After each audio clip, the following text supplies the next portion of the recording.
Captivate Japan!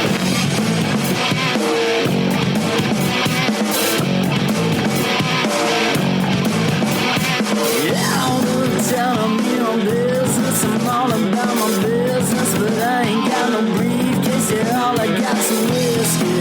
Open now the whiskey, bring it to you. Yeah, I'm leaning up against the door, and my feet are to the floor, and we're messing on go. Yeah, I've been in before. I'm a broken man, needing remedial lands. I'm all about my business. Let me love you till the morning.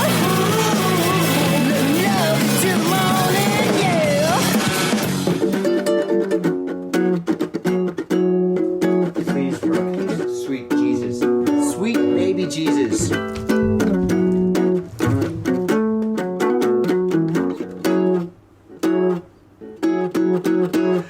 Ladies and gentlemen, welcoming straight from Tokyo, Mr. Johnny. Ladies and gentlemen, welcome to yet another action-packed episode of Got Faded Japan, and I am your host, Johnny. And as you fine folks know, Got Faded Japan is about two dudes, booze, Japan, and the news. Oh my god, I'm spilling beer all over the place. Amateur move or,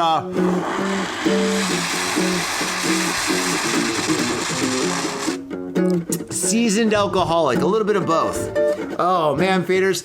This is episode number 745, if I'm not miscalculating, and that's all good because, you know, once you get past like episode 100, it's all downhill. It's all downhill. And actually today, this episode here is not downhill. It's not uphill. We're riding neutral, and we're riding with booze in our hands because holy smokes, we got beers, whiskeys, nitrogen beers, whatever this is. We got tons of beers, and it is absolutely fantastic. And faders, we are on location here live in Tokyo in the Mr. Positive, what is this? This is the Mr. Positive Studios? This is Mr. Positive's Harajuku office. This is the production office. We have a post suite in Azabu, right under Tokyo Tower.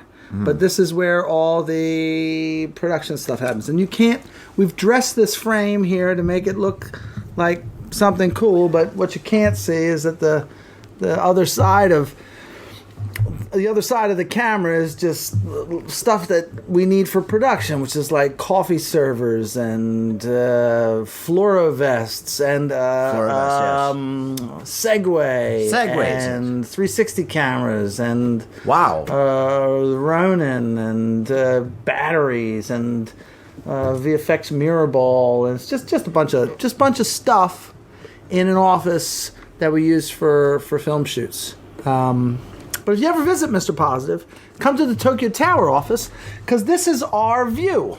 Hey-o! This is the view from the Harajuku office here. This is the Harajuku office. I'm right in front of it.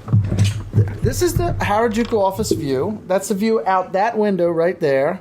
And this is our rooftop in Azabu, which is directly under Tokyo Tower.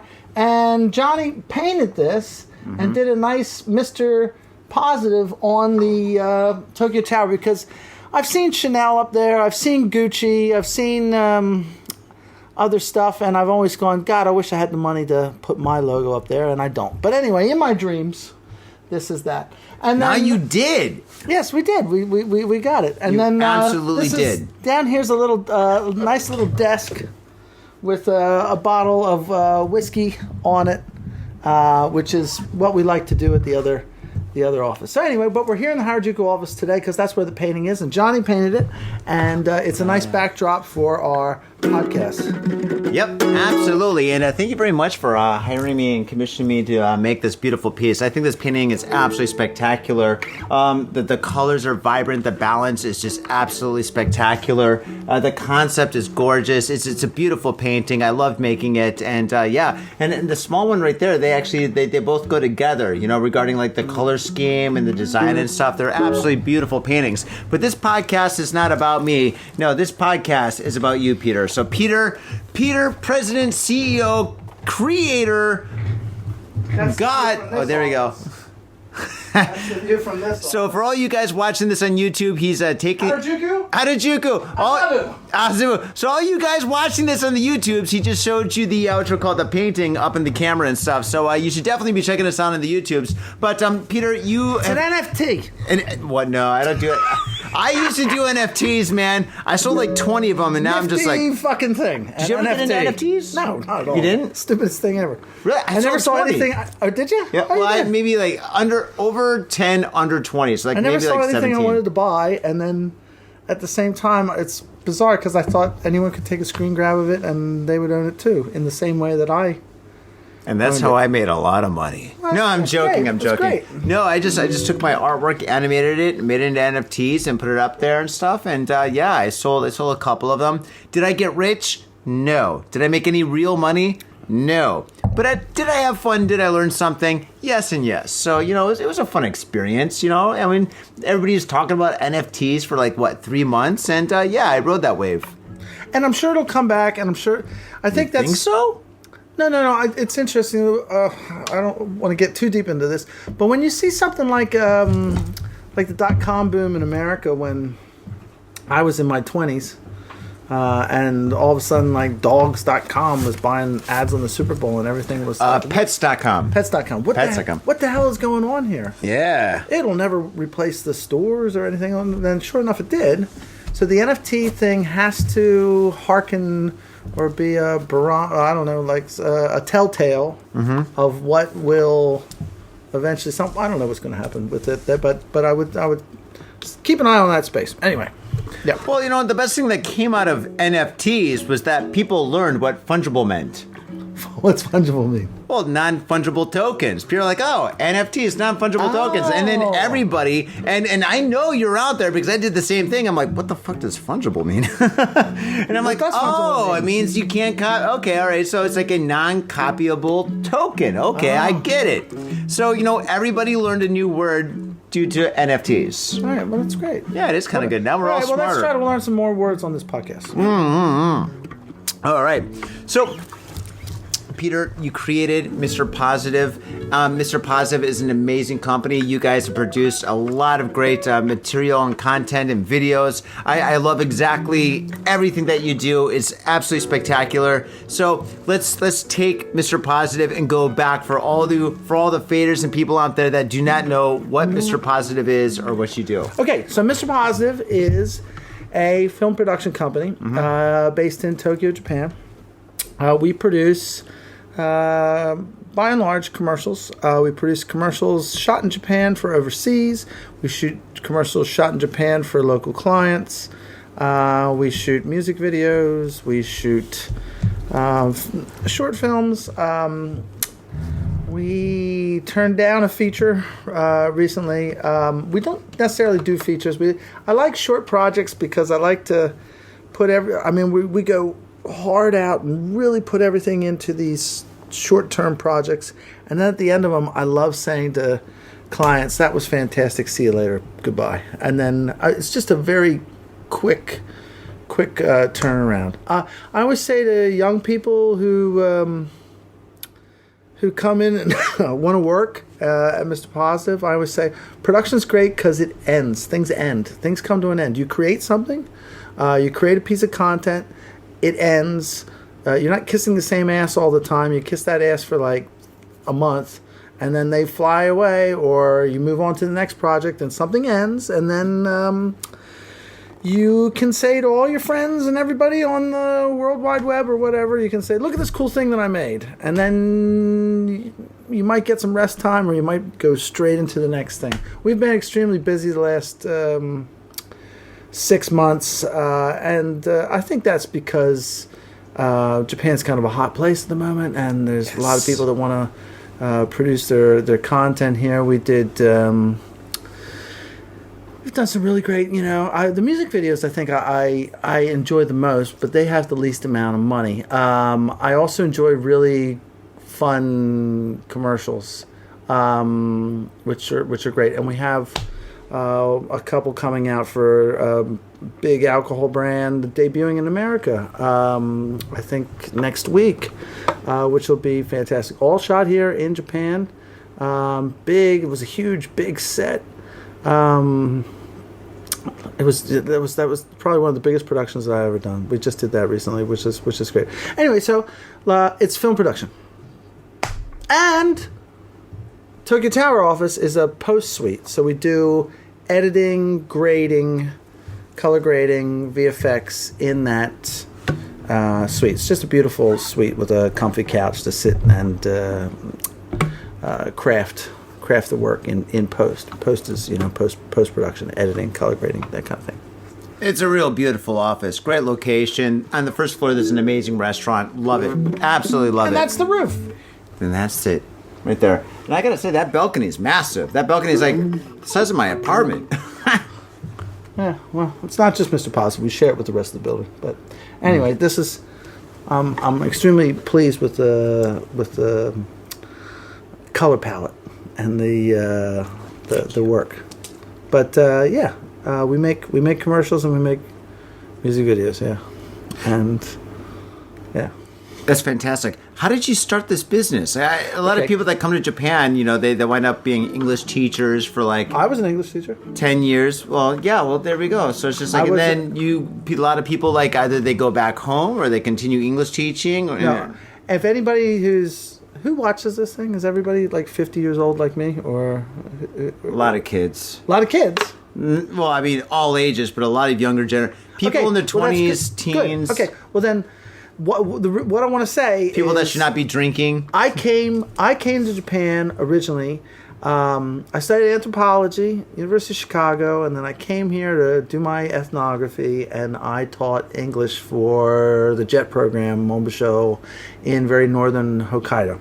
Wow. And at that time, there was a lot of other jets that were... real weebos. Weebos would say someone who's like really completely engrossed in Japanese culture. I was that. I played kendo. I played in a band. I studied taiko. I did like everything I could possibly do to keep myself busy in that town. And I did study the language, but I spent most of my time singing karaoke in a bar, and not seriously studying the language. And then I remember thinking, what am I doing? I'm wasting my time. But then I had kind of an epiphany and went, you know what? Everybody's studying to learn Japanese to get their, I don't know, what was it, N2, N3, N1 or something like that. They have these I don't care tests. about those. Yeah, anyway, those tests. But then I thought, no, I don't. I had an epiphany that someone at the Intercontinental checking counter, he's completely fluent in both Japanese and English, and so is the guy at the American Express call center or whatever. And that really, if I wanted to make it in Japan, I needed to go away and come back with a skill that someone would walk around with a translator and then translate for me. I'm not at that level because I speak enough Japanese and I understand enough Japanese that I don't need to have that. But I think that's what you want to do. Learning the language is fantastic and everything, but don't learn the language at the expense of not having a skill that would make you valuable, because that's what's gonna carry you through in your career, and that's what's gonna make you valuable to the rest of Japan. I mean, they don't necessarily need a bunch of other English teachers. They need people that have skills that come and bring something to the table.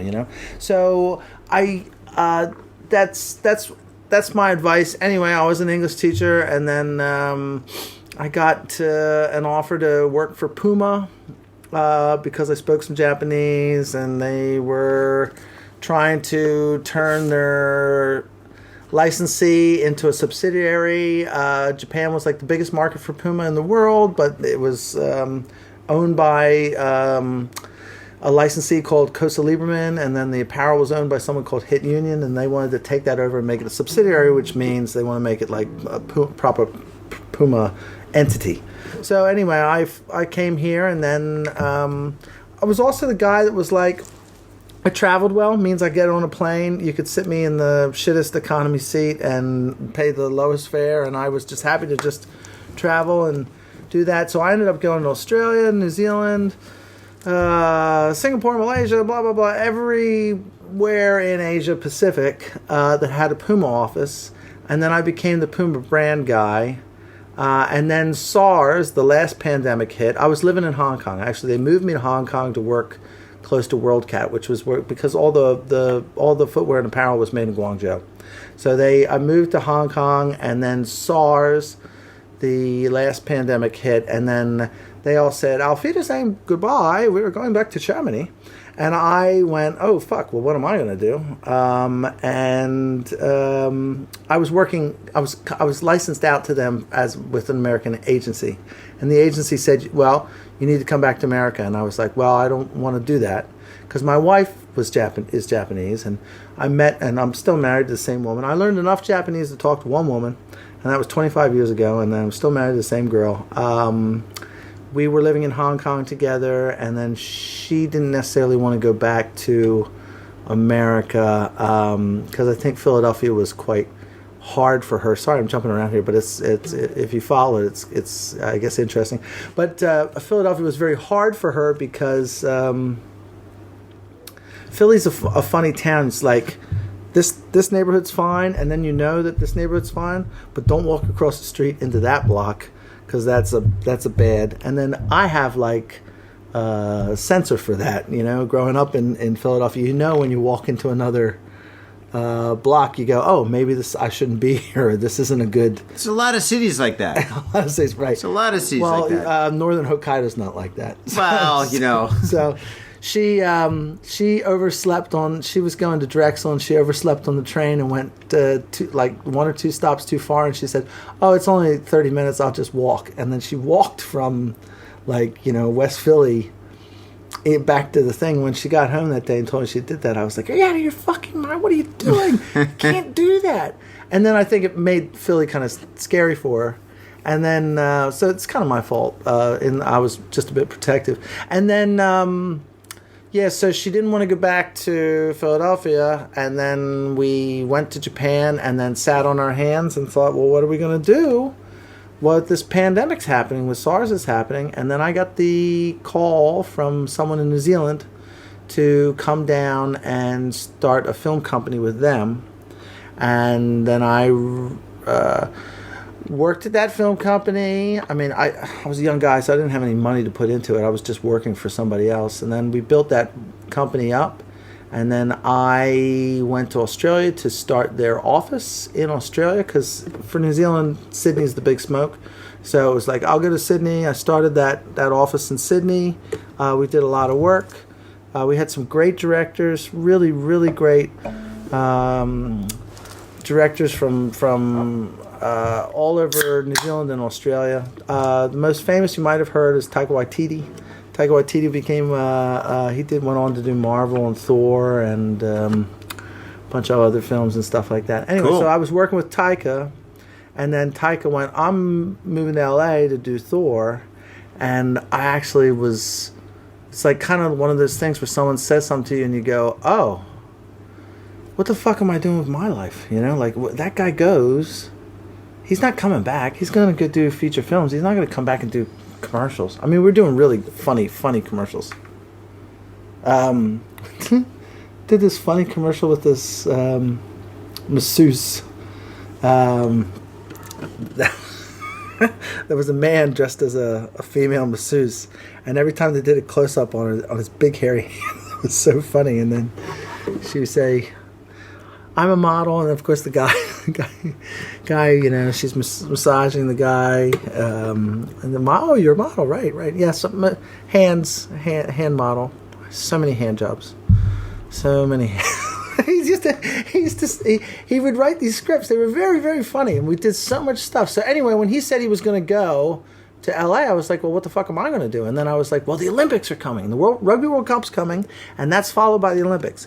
And I had kind of like a dangling carrot from a Japanese company to come up and work with them. And when I did that, I came up, and it really wasn't my cup of tea. And then I quit.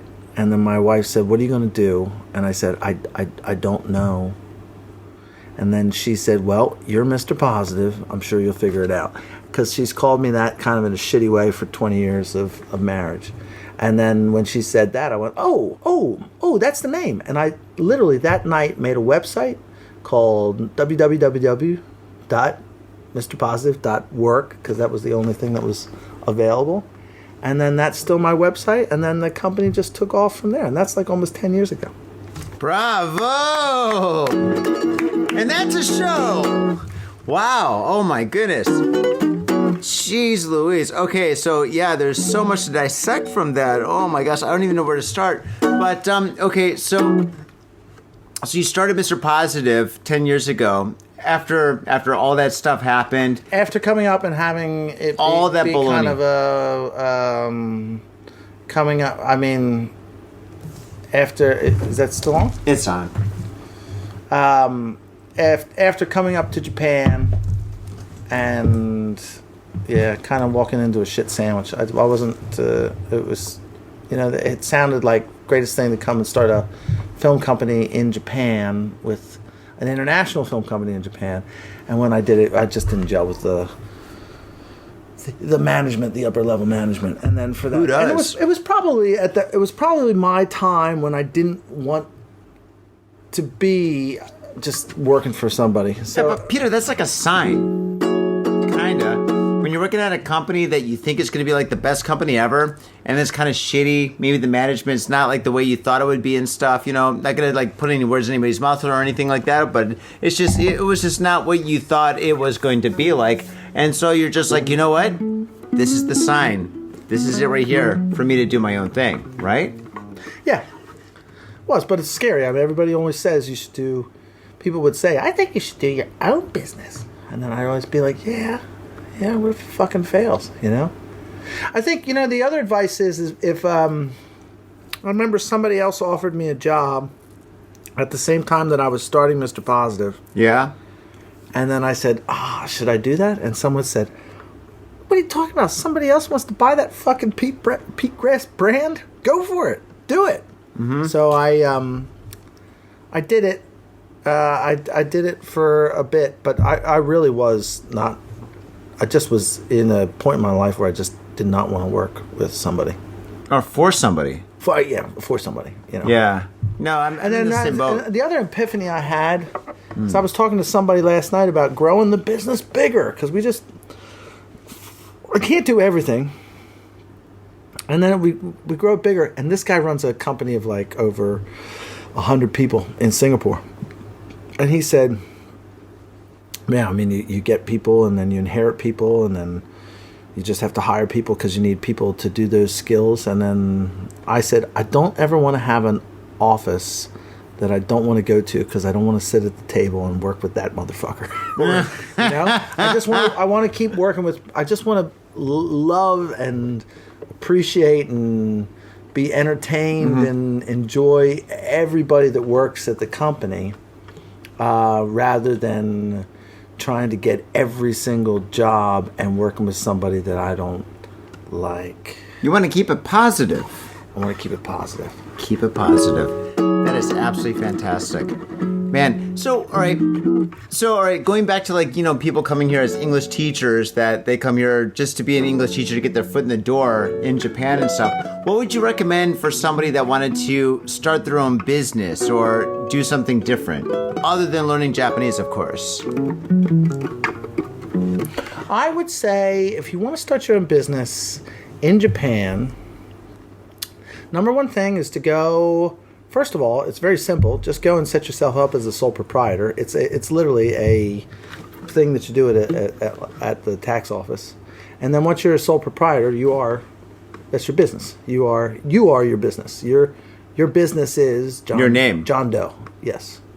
And then once you have that, then you can just act as a business. And then you might go, oh, maybe I would get more things if I was named, I don't know, anything. I'm just trying to say, if your name's John Doe, and then, I'd be like Do Re Mi or whatever. That's what I'm going to call it. Then you register yourself as a business, To register yourself as a business, then you can be a KK or you can be a GK or whatever, and that's all technical stuff, and you figure that out. But just start off as a sole proprietor. And then I think if you start off as a sole proprietor, you will know if you have a business or not. I talked to a tax accountant when I was at the Japanese company, and I was like, I think I'm going to try to start a business. How do I do that? And he was like, just go and sign up as a sole proprietor. And then he said, probably, he goes, most businesses don't work. So you'll know pretty quick whether it's going to fly or not. And then the other thing I would say is don't overinvest. You don't need bricks and mortar. You don't need to have a shiny office with a pinball machine or a fridge full of beers or anything. Just start very small and do that business out of your apartment. Live where you work, and then you'll figure out whether you have a business or not. Very, very, very quickly. That's true. And then the other way to do it is to get investors. I think also, I told you about my career arc. I think that career arc was, I met a lot of people along the way, and I had a very good reputation. I never ripped anybody off. I never not paid anybody. I never did any dirty business. And that goes a long way. Then suddenly, 20 years later, someone might need someone in Japan, and they will think, oh, I know that guy. And they won't think of that guy if they go, oh, I know someone in Japan, but he's a jerk, or he's a thief. A con artist. There's a lot of con artists here in Japan. You got to be really careful of these guys too. There are. I had to deal with a con artist. Oh God, not even going to talk about it. Not even going to talk about it. But God, con artists are the worst. They're the worst. So, what's a typical day like? Oh God, at the moment it's awful. Every day is wake up, instantly look at your phone, try to clean all the messages on the apps, and then get a survey of the email, like read the emails, and then I go and I make a cup of coffee, and so I'm just processing what I have to fucking do next, and then literally I sit in the chair and just type emails day in and day out, and then a lot of times I sleep in that chair. I feel really bad sending all the emails that I send you. Oh my God. Yeah. And then I'm going to start faxing you. Just because people want everything instantly. It's like, hey, can I get a quote for that? And sure, I can. I need it tomorrow. Everything's instant. It's just, that's really changed in the business. There's no time. Can you deliver something tomorrow? It's always tomorrow. So that means that everything has to be done today, which means everything can't be done in a day, which means that you don't sleep. Now, that's the prep. And then when a shoot's on, then it's like wake up at 6 a.m. and travel to set. And shoots are wonderful, and it's great to be on set. And shooting's shooting, and everybody has their role. And it's very intense, and it's fun. You make a lot of great, cool things, but it's also really chatty Cathy being on the set. It's just that you're with a lot of people. It's a lot of fun. And then the other thing about production, which is great, is that you work your ass off, you prep, you do the bids, you work your ass off, then everybody comes together, and it's like you do a job together. It's like there's this togetherness thing. Right. The job ends, and then they always want to have a fucking party afterwards. They have a wrap party. We just did a job where we had to buy a 50 kg tuna. I'm out of here. And then we cut up the tuna and served it at the wrap party because it was just like.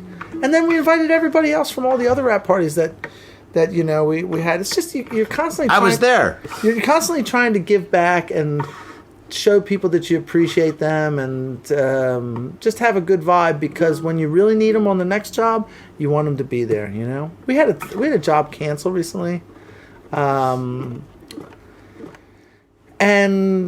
there was no question that I was gonna try to wiggle out and not pay anybody who worked on the job. The instant thing I did was taking the risk with Mr. Positive takes a risk with a client.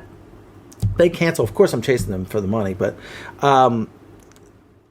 Positive takes a risk with a client. If they cancel, that doesn't mean that you don't get paid because you didn't take a risk working with me. That's awesome. So you just always make sure that you pay everybody, and then when you really need those people, they will be there, and nobody ever goes, that motherfucker didn't pay me, which is what I say about a lot of clients. Don't say any names. No, I won't say any names. Wasn't me. No. Oh, man. That's crazy. In Tokyo and craving soul food, we've got just the place for you. Soul Food House in Azabu Juban. Check out what we do at soulfoodhouse.com. Come by and taste the love. We look forward to feeding you. Are you in Harajuku with some out-of-town friends or your family or significant others? Yeah! Do you want to chill and drink beer and eat sandwiches while your friends overpay for glitter unicorn socks? Yeah! And the flavor's gonna make you complete at Harry's Sandwich Company. So come on down to Harry's Sandwich Company in the heart of Harajuku, right off Takeshita Street. See you there! Yo, what's up, Faders? Captivate Japan has got a new sponsor. Our new sponsor is Gamuso Bar, located in Asagaya, Tokyo.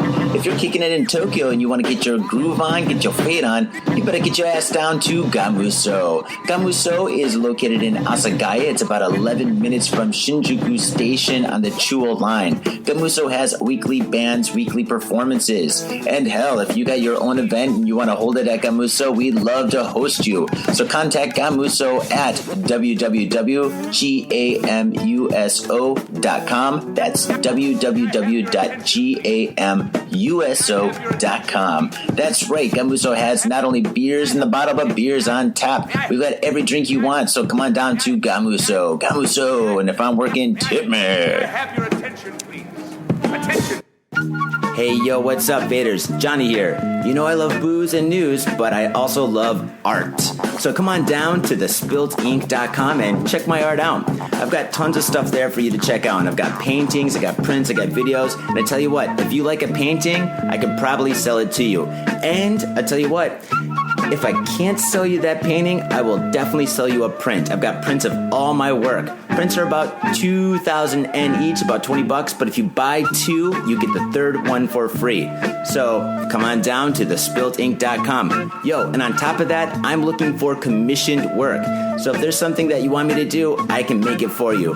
Just check out my stuff and see if you like my style. And if you like my style, I can definitely paint you anything on canvas, paper, whatever. I've done it all. So come on down to thespiltink.com. That is THESPILTINK.com. Thespiltink.com. Proper. Mitsuya Liquors.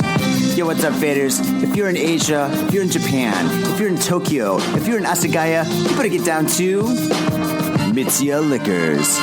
That's right, for the most affordable prices in Japan, you can get over 300 different kinds of beer. That's right, over 300 different kinds of beer. And of course, they got all the shochu you need, all the sake you need, and of course, they got wine from California to Italy to France to New Zealand. They got it all. When I say they got it all, they really, seriously got it all. There's no joke about that. So get down to Mitsuya Liquors. And if you go in there and you say, got fit in Japan, you will be more than welcome to go into their back room and drink those beers that you just purchased. That's right, got fit in Japan at Mitsuya Liquors. And 3 times a week, they have a sushi chef there. So get your sushi on, get your drink on, get your fade on, and come on down to Mitsuya Liquors, located comfortably in Asagaya, about 5-minute walk from the station. Mitsuya Liquors. Do you have any, like, FUBAR stories? What is food fucked up beyond all recognition? Yeah, it's from Vietnam. It's like a nom term. Used to be a jungle bar, like jungle, like Goldie. Oh, dude, I know Goldie. There used to be a Goldie bar, like a jungle drum and bass bar. Metalheads, yeah. In New Zealand called Food Bar. That's how I know that. That's interesting. Fucked up with, what, like a crazy rap party? Well, like a crazy, like, all right, in Or your a crazy business, production what would story? be, yeah, a crazy production story. Like, I mean, I mean, I've been on this podcast where I talked about like live painting recently, where I've almost died by being like murdered on the street or falling through like windows and stuff. So it's just like, I mean, that's a little extreme, but the thing is just like, do you have any stories, whatever, where it's just like you had like everything was all set up, you went on set, and it's just like everything fell apart, one thing after another. It's been like dominoes, cats and dogs. Yeah. In New Zealand, no clients though. Don't not really in Japan. For when I worked at Curious, I had a bunch of stories like that. One in New Zealand was it was a beer brand. They had the talent fly in. He was like this big name talent from Australia. He came to Auckland, New Zealand. We all went out and had nice dinner, and then I think had another couple drinks, and then it's a shoot day tomorrow, so everybody's got to go to bed. So good night. Close the door. That guy waited for like 5 minutes, and then opened up the door again, and then went out. Uh-oh. And then the talent, the main talent, the main guy. You know. Was it Mel Gibson? No. It was just some. It was kind of a big name actor, but anyway, he got in a taxi and he went to South Auckland to buy drugs, and then he got in some kind of fight and he got his nose broken and a black eye. What? It was Mel. That's a Mel thing to do. Well, minus the D word, but yeah. So that's a panic situation. Oh my God, we got to get somebody else to fulfill that role. The other one was that I always like to tell is we did a thing where we had to blow up this thing. The idea was don't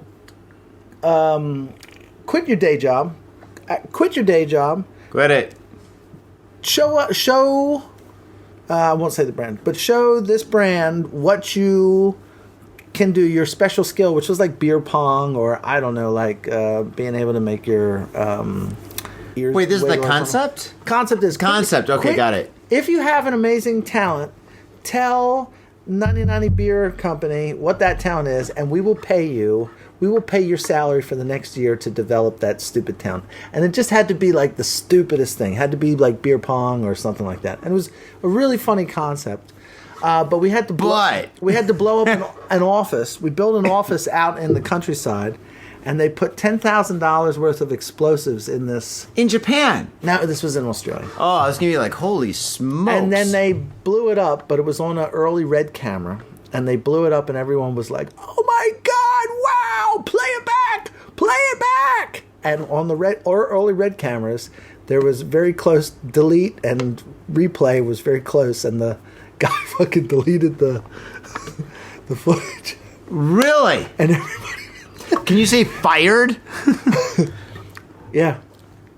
Everybody was like freaking out. Oh, I had another thing. I had a thing here in Japan one time too. DOPs, with director of photography, yeah. cinematographers, they always want to play with the biggest toys. And they wanted to shoot surfing. I mean, this guy's a real moron, really. He wanted to shoot surfing with a Alexa 35, which is a huge camera. And it basically needed like this Nautilus and like 3 guys to like take it. It had to be pressurized to get under the water and everything. Whereas in Australia, surfing's, just with a little red camera, a little Komodo like kind of. The Red Dragon, right? Yeah, yes. Red Dragon, so yeah. So it's very, very small, compact. Mm-hmm. Yeah, it's heavy, but it's like this big. This guy kept telling me, I have to shoot the Alexa 35 because it won't match. If I don't shoot that, none of the other footage will match. And I said to him, well, the drone doesn't have a Alexa 35 on it, so, I mean, we don't have to shoot everything on Alexa 35. No. It's really important. Everything has to match. Well, sunrise was coming up. I was in the water with a GoPro, 4K, shooting the sunrise. It was like the surfboard's right there that we used. That's a cool surfboard. But sun's coming up, and I was like, get in the water. And then that's the other thing on Japanese shoots. I mean, I said, okay, just everyone's got to get in the water. Hype. Okay, just please be patient. No. And I was like, get in the fucking water. Get in the water. That sun is coming up over the clouds now, right?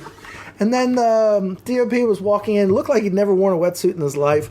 And he had these massive... The guy came up with this massive hard-on. I was like, dude, I gave you the camera, but come on, man. Totally inappropriate. Anyway, Sorry. He had these huge diving flippers on. He started to walk backwards into the surf. He goes, I lost a flipper. I said, fuck the flippers. Get in the fucking water, right? Because the sun was coming up. You needed the shot. Sure enough, they get in the water and the camera needs to be pressurized. And it's like, well, they missed it. And the whole time, it was because there was a guy on the beach with a drone. And then I paddled in and was like, fuck. Well, at least you got it, to the drone operator. And he goes, oh, no, nobody told me to turn my camera on. Shut and up. I said, no way. I said, have you seen Tropic Thunder? And he goes, no. And I said, you should see that film. You should watch it twice. It's a great movie. I've watched it 1,000,000 times. Good news was we were overnighting in that location, and we got up the next day and we shot it again with the talent because nobody was moving.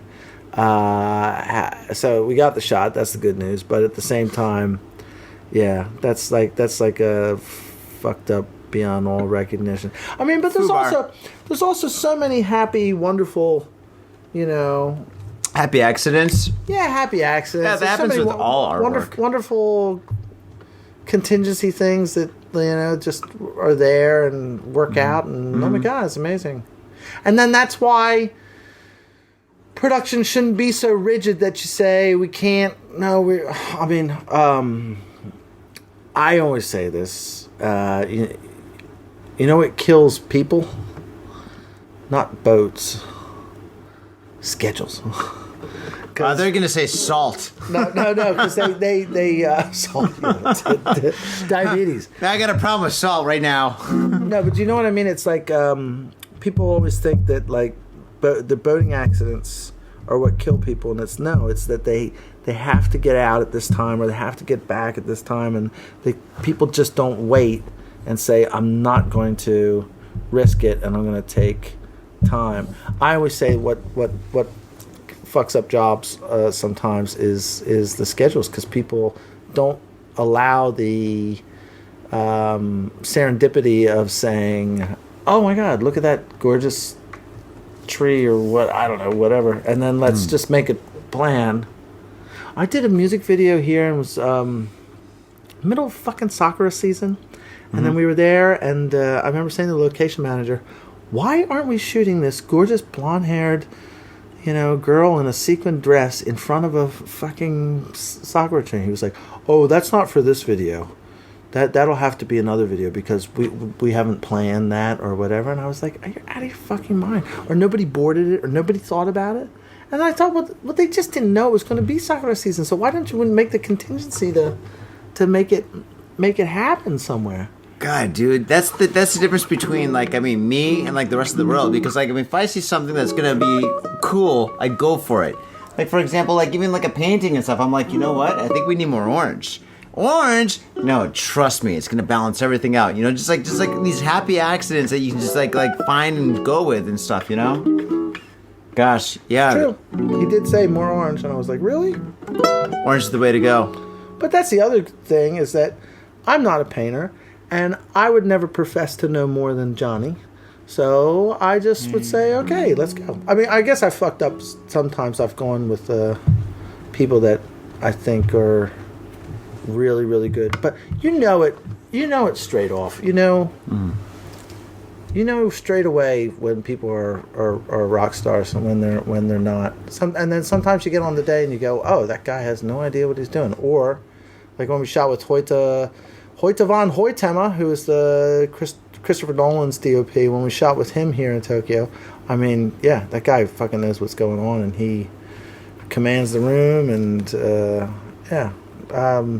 you work with some people, and then there's a lot of respect for someone like that when you go, oh, they really, really know what they're doing. Well, you can learn a lot from them And you can too. learn you a know? lot. That's exactly right. And that's actually like one of the best things is like when you work with somebody that really knows what they're doing and they really know like the job and they just have that natural like brilliance, you know?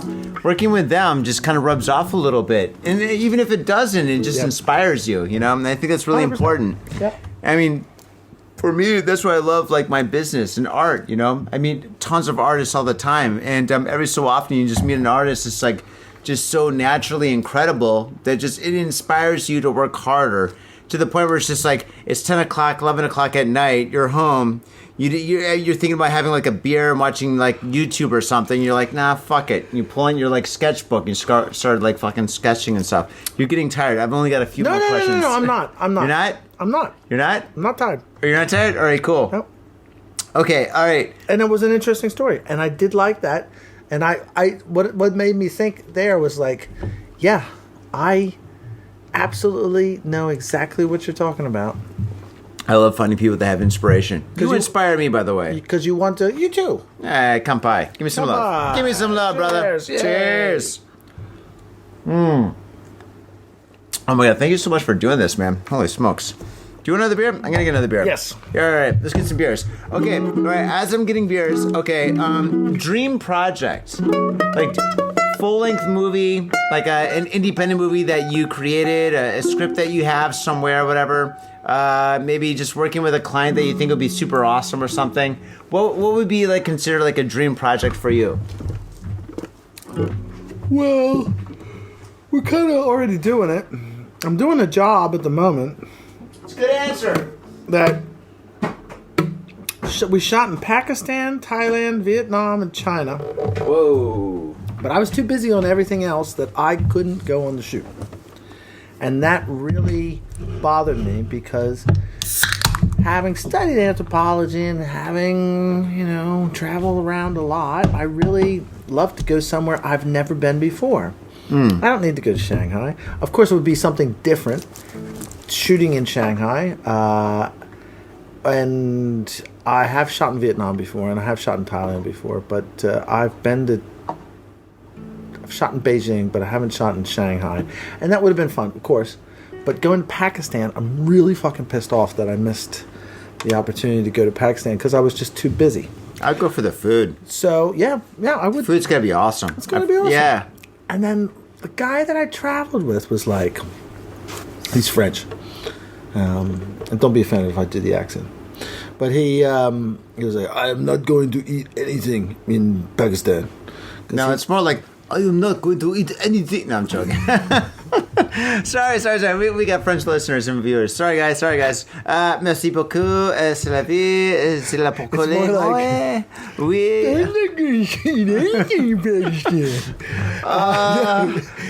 Don't get me started in the joke that we had earlier. Yeah, no. So,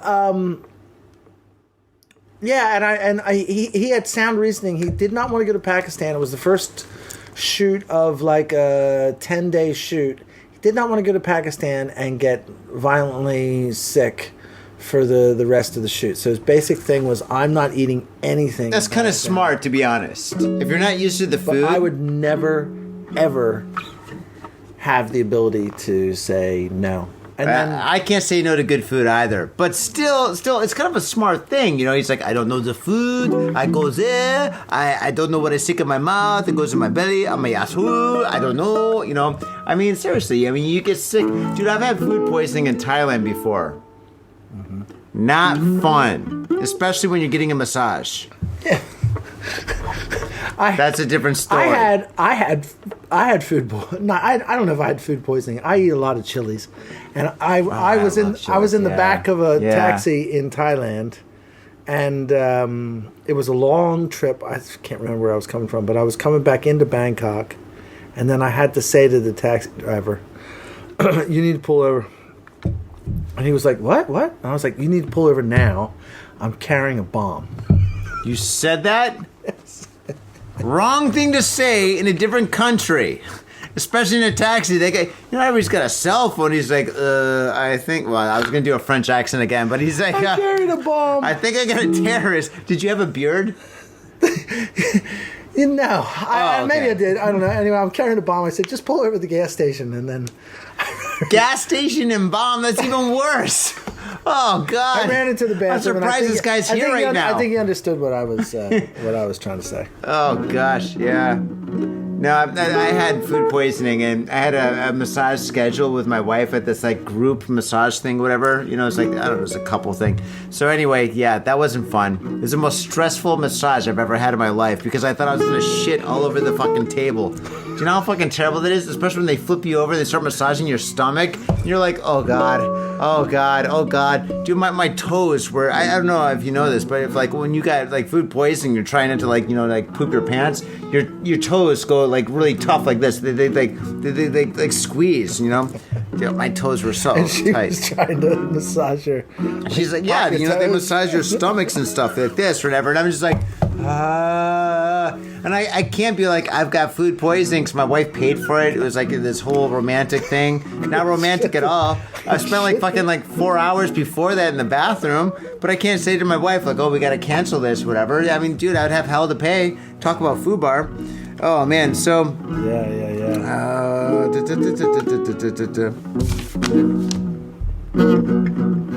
Okay. We kind of talked about this a little bit before, but I just want to emphasize. All right, what advice would you give to anybody that wants to get involved in like the film business or photography or this kind of a business here in Japan? That's not Japanese. Get into hospitality first. Work as a waiter. Work as in hospitality. Because that's the best part of it. If you've got the goods, if you've got the eye, you'll take great pictures, and then you should assist for another photographer and learn what the process is and learn how they get jobs and learn how they invoice and everything, and that's fine. Same on a film set or whatever. Work as a PA and then work as a PM and production. So PA is production assistant, and then PM is production manager, and then you can work your way up the ladder. Mm-hmm. But if you don't know how to multitask, and if you don't know how to just be like, yeah, okay, all right, I got it, I can do it. We hired someone recently who's come out of, I think, just a very normal Japanese business environment. And I think she's really struggling because then she has a task and then she sits at a desk and she inputs numbers or whatever, and then nobody, she has to hit her quota, and then she goes, it's not like production's like waiting tables. Hey, can I want a fettuccine alfredo, I want a large deep dish pizza, and I want salad. And then actually, no, I've changed, and as you're walking back to get the fucking salad, somebody goes, hey, can I have some more napkins? Or, hey, can I have some more? And it's just that kind of multitasking. We talk about it all the time, is that people that are waiters or in hospitality are very, very good. And then I've pushed my kids to do that work. And my daughter has done it in America. It's also a good way to learn how to deal with it. I always say, working as a waiter, you learn how to deal with anybody. You don't choose who you sit down, who you work with. Like I said before, I don't want to work in a place where I don't like everyone that I don't really love and appreciate everyone that's there. Mm-hmm. But some people, you have to learn how to just talk to anybody. And a waiter, that does it, because you don't choose who's going to sit in your section. I don't know. Maybe not in Japan. I don't know what it's like waiting tables in Japan. But well, I mean, the differences between Japan and like the rest of the world, other parts of the world, is tips. You know. So, but the thing is, it's just like you're absolutely correct. You really have to cater to the people who are at your table and stuff, and you got to be able to multitask because people change their ideas. And then also, they complain. You got to be able to handle a complaint professionally. So it's like, you know what? This coffee's warm, but it's not hot. And you're like, oh, wait. You can complain, be like, what? No, it's hot. I'm serious, it's hot. Or you can be like, yes, sir. Yeah, you're absolutely right. And then you can just deal with it. Just take care of the situation as a professional, Yeah. I loved waiting tables. I waited tables in Chicago. In Chicago? Yep, in Chicago. Wow. And it wasn't Ed DeBevick's, but it was like a. Were you in Lincoln Park? No, I was in Hyde Park, South Side Chicago, and then it was kind of a place where you could have a bit of an attitude as a waiter. So I wouldn't ever be like, yes, yes, sir, that's fine. I would be like, okay, that's fine, I'll get it. But I can't imagine you having an attitude. I remember, Louis Farrakhan and the American Black Muslims was based in Hyde Park, and I remember a lady came in, and then Dino downstairs, this guy who makes the pizzas, making a pizza, fucking got a piece of sausage in her vegetarian pizza or whatever.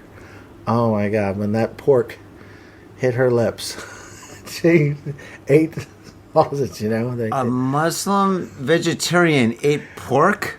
Because a piece of Do you know how fucked up that is on so many different levels? Piece of sausage fell into that deep dish pizza, and it was just like, ah! Oh my God! Oh my God! Oh my God! It was just so and you have to say.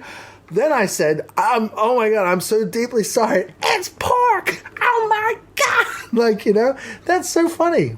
It's not funny, and I'm sure she didn't go to hell, but or wherever they.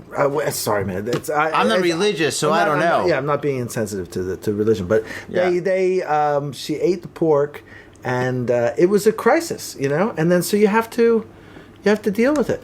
Oh, another fucking I'm kind of disappointed because I thought it would be awesome if you're like, she ate the pork and she was like, she loved it. Delicious. She was just like, this is what it's like?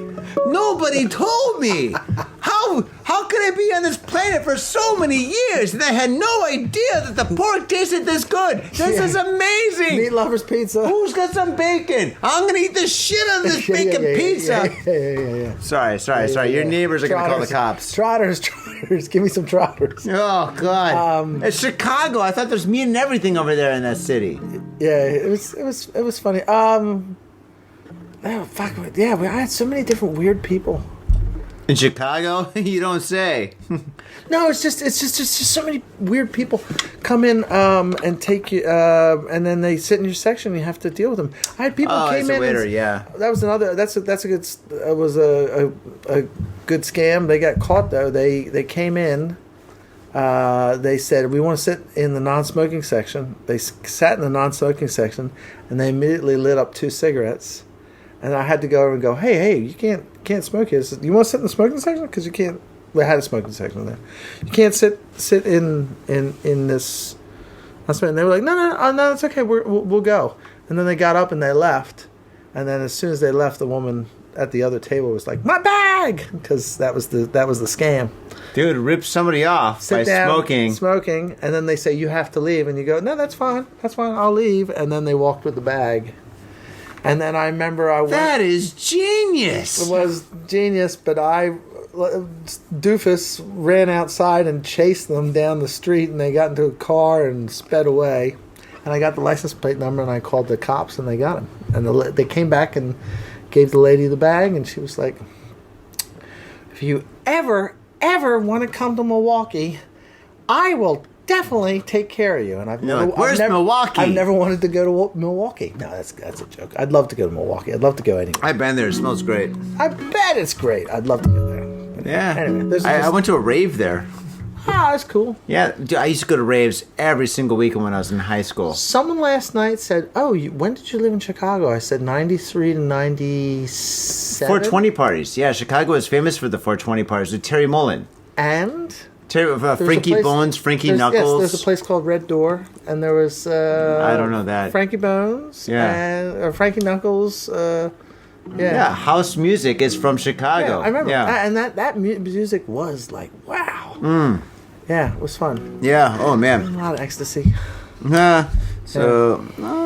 Okay, I guess those are all my questions. Do you have any questions for me? That's it. Well, I mean, shit. I mean, dude, tell me about your band then. I mean, dude, this guy right here is in a band. He's in an amazing band. I've booked you like, what, 30 times? Yeah, 30 times? Many times, yeah. We and amazing promoter. The band is called Mr. Plus and the Positives. No, it's not. What? I was like, oh my god, did you fire everybody? Oh, dude. No, it's called the Distance Socialites. Socialites, yeah. But I always thought it was better. Social Distanites, I thought was a better name. But anyway, so we kind of go by both. Great band, Tokyo band. All originals. Mm-hmm. No covers. Great no music. Covers. A lot of harmony. Very good stuff. Yeah, your band is absolutely fantastic. People love your band. When you guys perform, people love it. The one thing that I'm like kind of interested in is that you've got all these cameras, all this. I mean, you've got all this like recording stuff right here. I mean, how come you guys don't have any music videos? That's a very good question. Yeah, because it's just like, I mean, in this room right here, I mean, I can't believe I'm using my gosh darn high-tech recording device. But it's just like, I mean, with you with all this stuff here, you guys should definitely have some amazing videos. I mean, you love the sea, you love piers and stuff, you love boats. I mean, why not have something like Duran Duran, like Hungry Like the Wolf, or maybe a 1980s like Hungry Like the Wolf rip off, where you guys are ripping off them, it's like that video. But did you know Duran Duran, the Hungry Like the Wolf, the original video had girls with their boobs hanging out and stuff? It was like a fucking dirty video, right? So fucking MTV couldn't play their fucking videos and shit. Really? So yeah, dude, look it up, man. Hungry Like the Wolf, or was it Rio? It's either Rio or Hungry Like the Wolf. It's one of their major songs. I remember. But it was they had they're in Rio, and there's a nude beach. I'm sure it was Rio. It was a nude beach and stuff, right? No saying, yeah. Rio de Janeiro, but they sang about the Rio Grande. It's funny. I used to wake up when I was I would have been 5 years old or something, run downstairs to the watch, because they only played music videos on Channel 17 at 6 in the morning. And the music videos we watched were Girls Just Want to Have Fun, Cyndi Lauper, Let's Dance, David Bowie. Yeah. The Eurythmics, there was that one. Yeah, dun. Probably Billie Jean also. I'm sure Billie Jean was up there. Michael Jackson always had those big videos he did. Yeah. Same generation, yeah. Yeah, I remember. Different parts of the country, though. It was before MTV. So you're from Philadelphia? Yep. Okay, cool. So I'm Michigan. So Michigan, we'd have cartoons from 3 o'clock until 4:30, 5 o'clock back in the day. Then after that, there was a music video kind of station that was on. This is before MTV. And so, my mom, I'd be watching, G.I. Joe, G.I. Joe. I'm watching that, and then after that, my mom's like, get the fuck out of my way, dick. I'm like, ah! My mom's like, shh. And she would, watch, the music videos. Oh. She never called me a dick. She called me a lot of things, but not a dick. I was thinking it's probably why I like David Bowie, because he would play China Girl, Let's Dance was on those. Queen was big. Queen was big with Ready to Gaga, Ready to Goo Goo. They're in a car and they're driving around or something. Yeah, and then when he was the housewife with the vacuum cleaner, I think that was. I can't remember. Another One that Bites the Dust, yeah. Maybe, or whatever. Yeah, fun, really fun. Yeah, so the band. The band's great. I love the band. We don't do any videos. We digress. The reason we don't do any videos is because the rest of the band is just butt ugly, and I just don't want to. I'm out of here. It's been a great show. Thank you so much for tuning in. Yes, if you want to subscribe or you want to see anything by Mr. Positive, kind of negative at this point, but no problem. No, totally joking. I know, it's funny. No, we should do a music video. You totally should. At least one or two. And I'm thinking about something on the sea. I mean, you guys all love boats and stuff. I mean, something on the pier. And Duran Duran would be absolutely fantastic since the weather's getting nice, I know. I just don't. I'm not sure if we have the songs.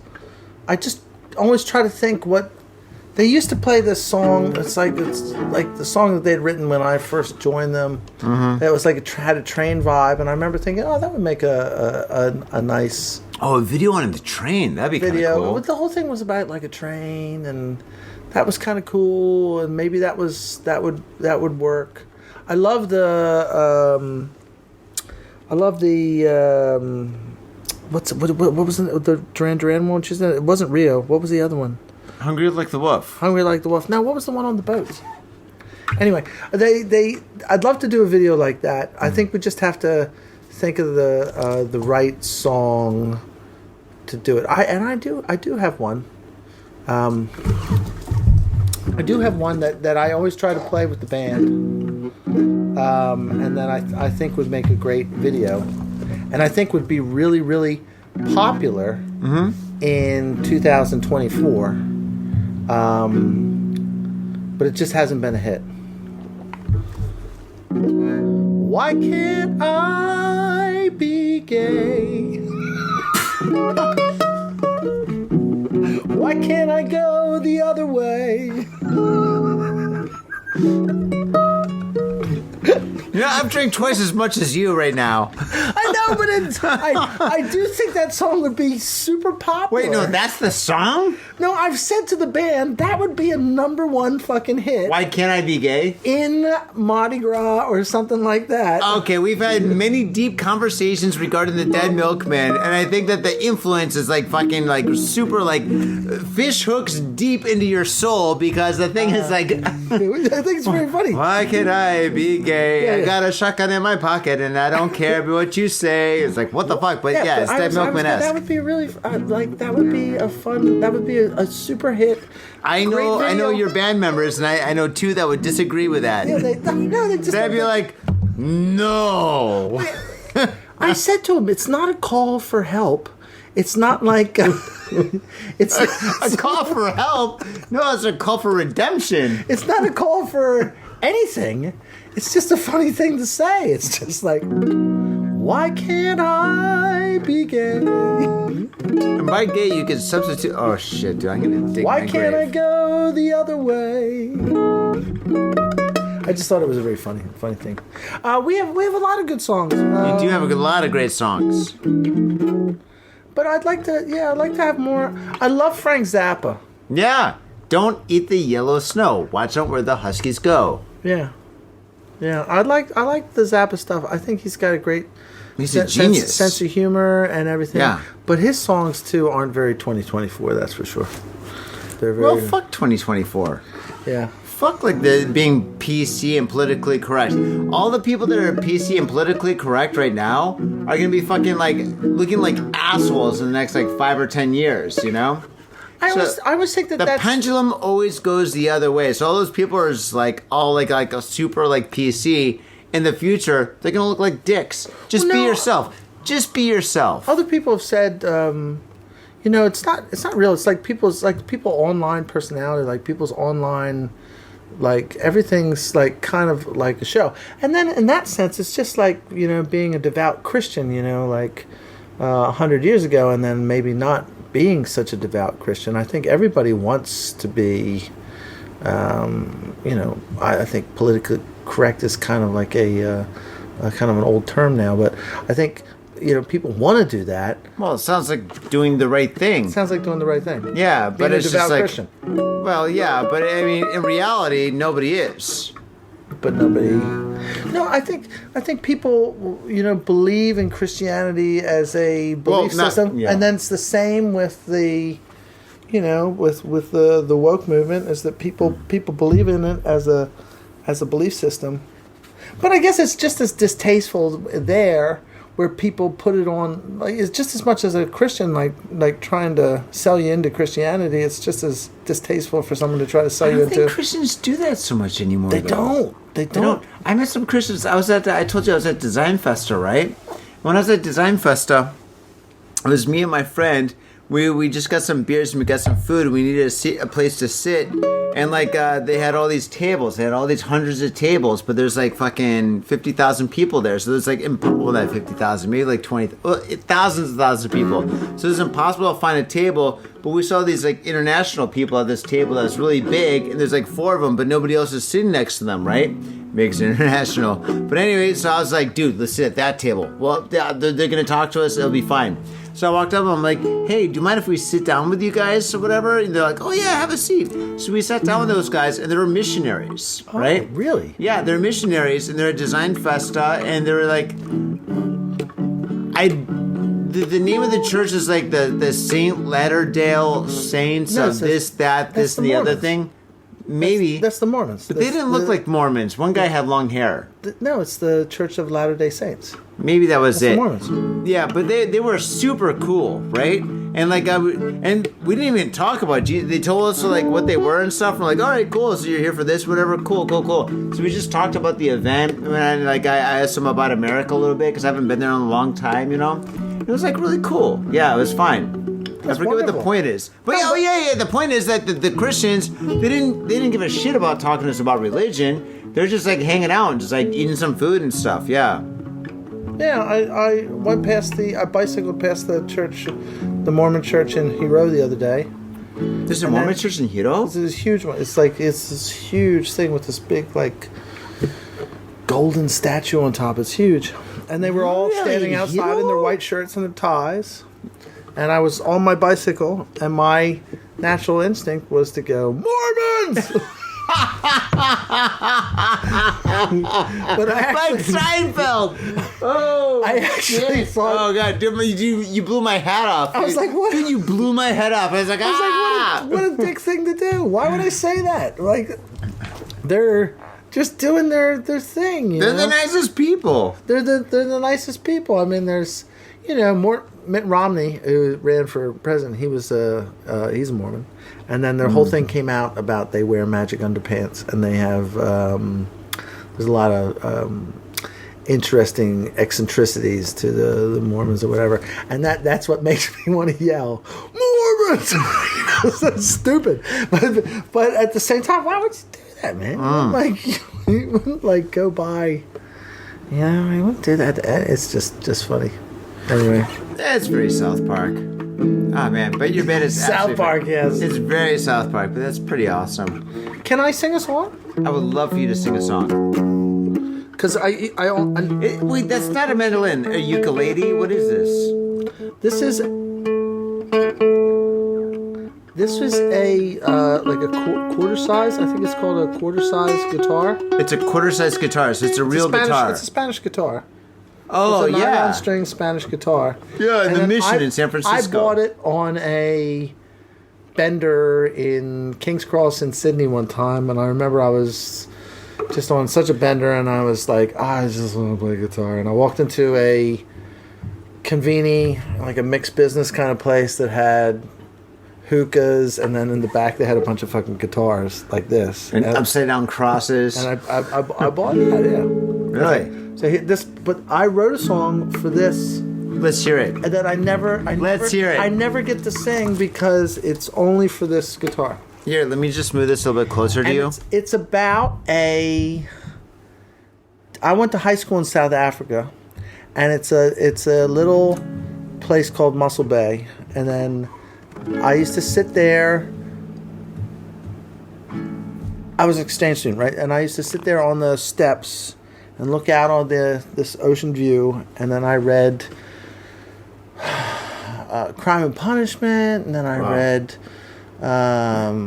all the Faulkner books, and then I just had so much time to read. And then people don't read anymore, and I know that people go, I do, I read, and I was like, I know, I get it, but I'm so overwhelmed with the fucking, I don't read anymore. Anyway, so it's like just a lost thing. Anyway, so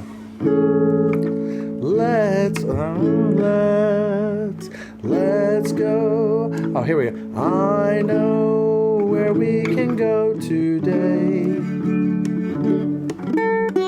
Let's go to Mussel Bay today.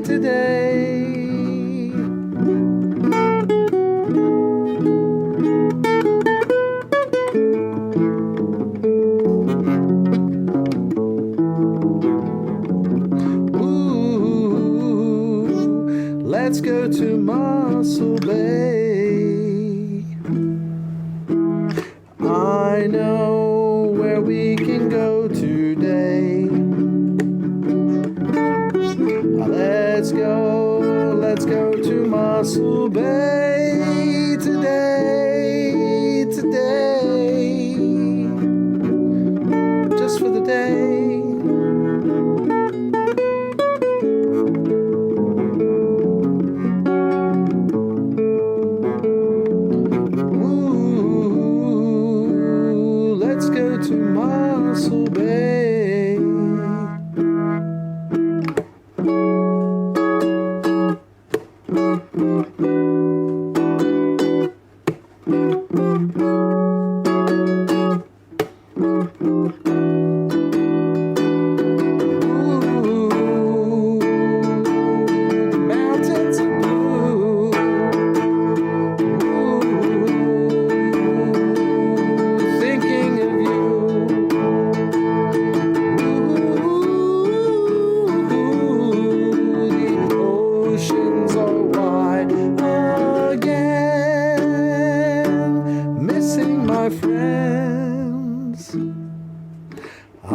I know where we can go today. Let's go to Mossel Bay today, just for the day. Ooh,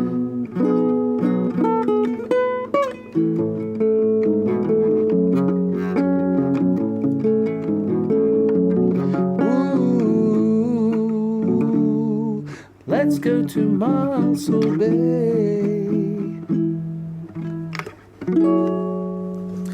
Yeah, what's up? Oh my God. Peter, I can't think of a better way to end the podcast other than that. That is absolutely spectacular. You fucking killed it, man. Dude, thank you so much. Thank you for everything, for just being here tonight. Thank you for supporting me with my painting. Thank you for being here and telling everybody and informing everybody about Japan and how to move forward with this kind of a career and stuff. Dude, it's absolutely spectacular. I'll give you a tip. Oh, if you push, if you do, if you, it's like on a WhatsApp message. If you put ×2, then you just get through. You get all that information double time. It's like when people send you those audio messages and they're like, "Hi, I'm just sending you a message to tell you that I'd like to talk to you about something," and then if you push ×2, it's like, "Hi, I just want to send you a message." So anyway, this podcast, put it on ×2, and you'll get all the information twice as quick. but I talk pretty fast, so it's okay. Okay, well there you go. Well then you can slow it down, Dude, if you can't process the information quick enough. You can slow it down. You could do that. Okay, how can people find your work? How can people find you? Is that something that you want to do, or? Yeah, www.mrpositive.work is the production company. That's it. That's it. Yeah. There's an email there, hello@mrpositive.work. Mm-hmm. I would be highly impressed if anybody fucking sent me an email from this podcast that they watched it to the end. Are you serious? Yeah, is that a challenge? It's a challenge. Dude, you just told me you wake up in the morning, you're like, oh, God damn it, I wake up in the morning. And there's Even before I get my cup of coffee, I got 80,000 emails to deal with. Oh, sweet Jesus. Sweet baby Jesus, for the love of God. Okay. And then, no. All right, well, if you send me an email at hello@mrpositive.work and the title of the email is Baby Jesus, I will be really impressed. And do it. Yeah, do it. Do it. That would be really impressive. You're gonna get a lot of satanic shit, but that's cool.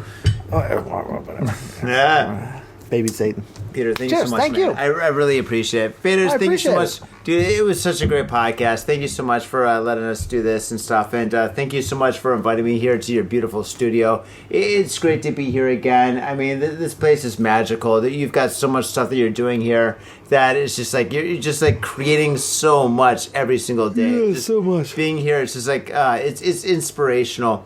And thank you so much for supporting my artwork, dude. It really means a lot to me, and I really appreciate it. Vibrant. Yes. Faders, thank you so much for tuning in to this very, very special episode of Got Faded Japan. If you want to support us, well... And then this, go ahead. Yep, yeah. And you want to support us? Go ahead, finish your thing. Yeah, if you want to support us, listen to Pete. It's a beautiful day in the neighborhood, a beautiful day in the neighborhood. Will you be mine? Will you be mine? Isn't that the way that Mr. Rogers started on a painting? I don't think he said, will you be mine? He said something different. But yeah, well, let's go with it. Yeah.